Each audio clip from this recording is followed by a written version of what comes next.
मेरा नाम मनोज मिश्र है। अग्रभूमि pharma producer company limited Siwan के CEO।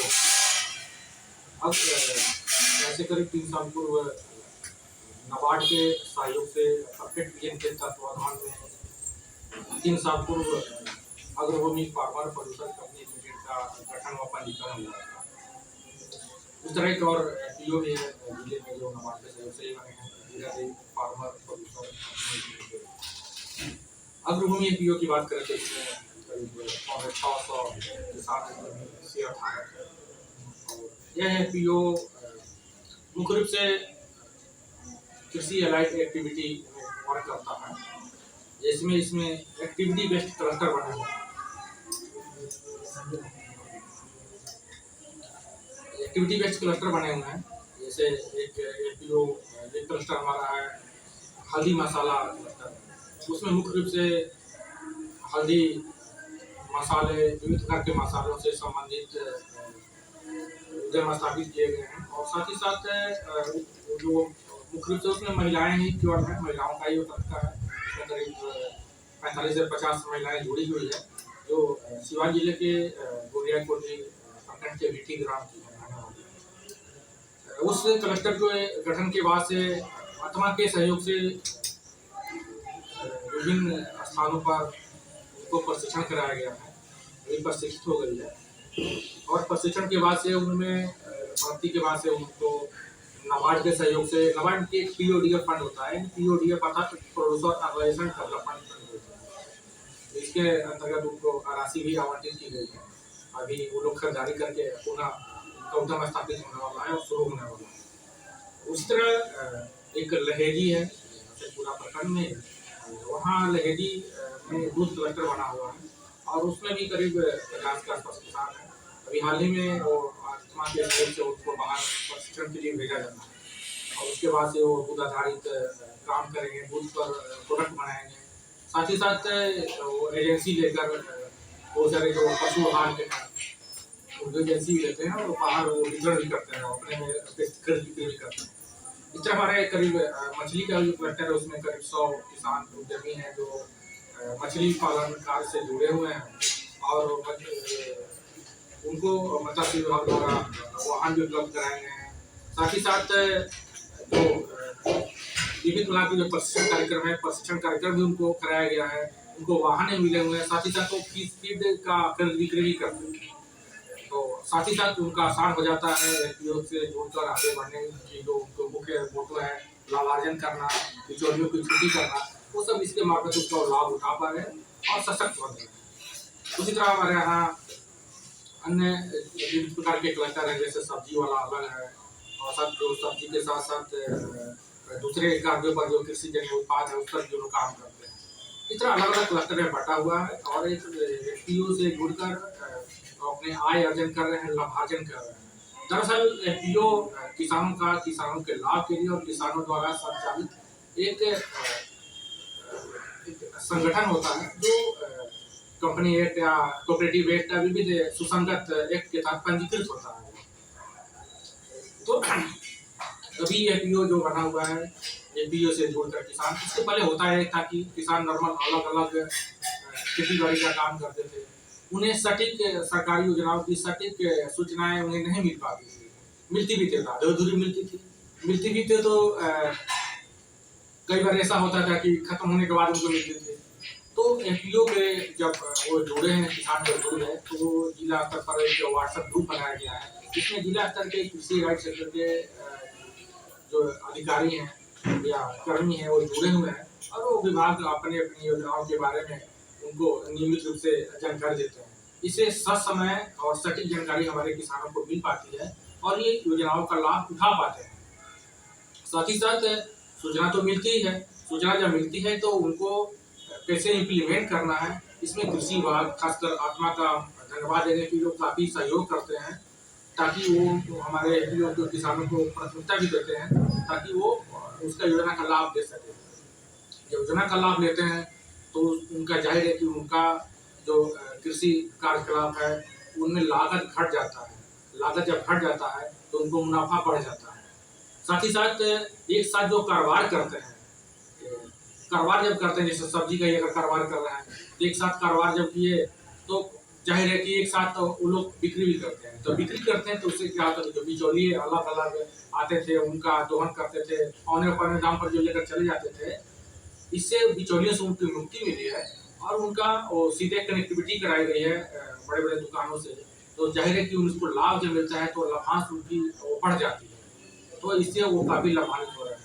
एक बात और कि एपीओ से जोड़ने से वो कृषि क्षेत्र में अत्याधुनिक संयंत्रों का प्रयोग करने लगे हैं, वो चाहे सिंचाई के रूप में हो, चाहे वो जुताई के रूप में हो, चाहे निकौनी के रूप में हो, तरह तरह के संयंत्रों का प्रयोग करने से उनकी भी कृषि लागत काफ़ी कम हो गई है।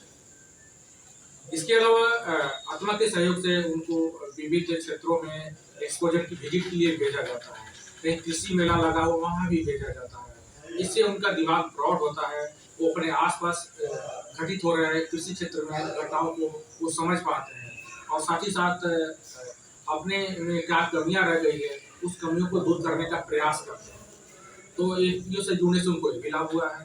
साथ ही साथ बहुत सारे किसान जो पहले उन्हें उन्नत बीज नहीं मिल पाता था या समय से खाद नहीं मिल पाता था, तो अभी क्या है कि अगर भूमि एपीओ की बात करें तो उनको इनको से वो लाइसेंस मिल गया है, तो लाइसेंस मिले से उनको या फिर दूसरे पशु आहार का उनको एग्रीमेंट कर लिए हैं, इससे उनको दाना जो पहले पशु की दाना की बात करें तो पहले जो बाहर से लेते थे दुकान से उनको महंगा पड़ता था, अब सीधे कंपनी से उनके पास आ जाता है क्लस्टर में, तो जो बिचौलियों को जो राशि दुकान से जो राशि चली जाती थी वो राशि न जाकर उससे किसान को सस्ते दर पर मिल रही है और एपीओ को भी कुछ उससे लाभ हो रहा है।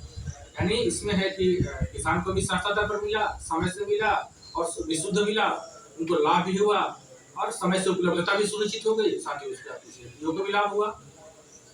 साथ ही साथ एक और उनको फायदा हो रहा है कि जो किसान जुड़े हुए हैं, अभी हम लोग बात कर रहे थे हम केवल पशु आहार की मिलने की बात हो रहे थे, पशु आहार की केवल नहीं हो रही है, उसके अलावा जो कंपनियां होती हैं जिनसे हम पशु आहार लेते हैं तो बीच बीच में आकर वो पशुओं का जांच भी करते हैं, कभी कुछ गिफ्ट भी बांट देते हैं, जैसे कभी हैट हो गया, कभी टी शर्ट हो गया, या कभी कभी डॉक्टर को बुलाकर निःशुल्क जांच करवाते हैं जो हमारे क्लस्टर से जुड़े हुए लोग, जिससे ये भी फायदा है, यानी किसानों को लाभ ही लाभ है, नुकसान की संभावना शून्य है।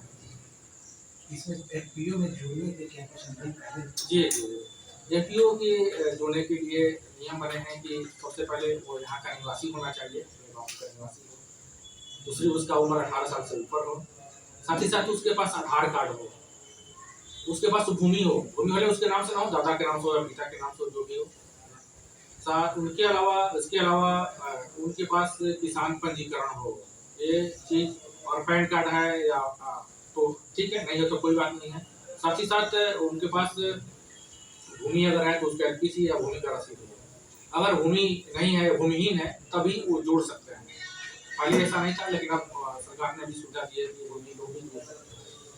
ये उनके पास ये पेपर होने चाहिए, एक फॉर्मेट है, एक आवेदन है, उनका जो आवेदन पत्र भरते हैं पूरा डिटेल अपना देते हैं, नाम, पिता या पति का नाम, नॉमिनी का नाम, फोटो देते हैं, अपना जो डॉक्यूमेंट्स है डॉक्यूमेंट्स देते हैं और साथ ही साथ एफपीओ के शेयर लेते हैं, एक एफपीओ को एफपीओ चूंकि ये कोई राजनीतिक दल नहीं है, कोई सामाजिक संगठन नहीं है, कोई सांस्कृतिक संगठन नहीं है, टोटल एक कारोबारी संगठन, तो इसके लिए उनको कंपनी के शेयर लेने होते हैं, शेयर सबको बराबर ही मिलता है, कोई ज़्यादा या कम नहीं होता है, सबको 100 शेयर लेने होते हैं और एक शेयर का मूल्य 10 रुपये होता है, एक व्यक्ति 100 शेयर लेते हैं, 100 गुणे 10 यानी 1000 रुपये इसके अपने खाते में जमा करते हैं।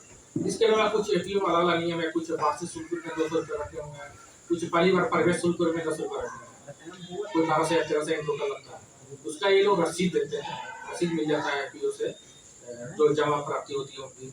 उसके बाद से उस शेयर को क्या होता है कि अथराइज कराया जाता है, अथराइज करा के एमसीए में जाता है और तब उनको एक शेयर सर्टिफिकेट इशू होता है, यानी 1000 रुपये जो दिए थे उसका शेयर सर्टिफिकेट मिल जाता है, शेयर सर्टिफिकेट मिल जाता है तो वो हमारी कंपनी के अथराइज शेयर धारक हो ही गए।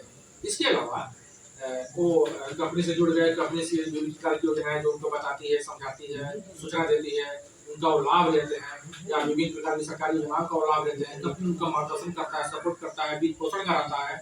इस सब के अलावा ये जो लाभ लेने के अलावा कंपनी को एक साल में जो टोटल इनकम होती है, कंपनी कई तरह से थोड़ा थोड़ा इनकम होती है, वो टोटल इनकम को एक साल में जो होता है वो अगले साल के लिए इनकम को विशुद्ध इनकम की बात हम बोल रहे हैं। अगले साल के लिए कुछ प्लानिंग के लिए रख दिया जाता है, कुछ इमरजेंसी फंड के लिए रख दिया जाता है। बाकी जो पैसा बचता है उस सारे शेयर धारकों को बराबर बांट दिया जाता है। यानी वो अपना कारोबार करे तो है भी, कारोबार कर रहे हैं, लाभ ले रहे हैं, उनका 1,000 रुपया बना भी हुआ है। इसके अलावा फिर कंपनी को जो लाभ होता है इस साल में, उस सारे शेयर धारकों के बीच में लाभ बराबर बांट दिया जाता है। कितने सदस्य हैं? मिनिमम कितने सदस्य? इतना जो है शेयरधारक बनने की कोई सीमा नहीं होती है। बहुत सारे एफपीओ में 10,000 शेयरधारक हैं, लेकिन न्यूनतम एक एफपीओ के शुरू करने के लिए कम से कम 10 फाउंडर सदस्यों की जरूरत होती है और वो 100 किसान जुड़े रहते हैं। उसी में 100 किसान भी आपस में 10 फाउंडर सदस्यों का चयन करते हैं। उस फाउंडर सदस्य में न्यूनतम 5 डायरेक्टर होते हैं और 5 सब्सक्राइबर होते हैं। हाँ, एफपीओ के बाद जब गठन हो जाता है तो उसमें एक्टिविटी बेस्ड क्लस्टर बन सकते हैं। एक्टिविटी जैसे आपको इसके ऊपर बता चुके हैं कि जैसे हल्दी मसाला क्लस्टर है या मछली वाला क्लस्टर है या दूध क्लस्टर है, उसमें न्यूनतम 30 होने चाहिए क्लस्टर में। बाकी उसकी आगे कितना उसकी कोई सीमा नहीं। जी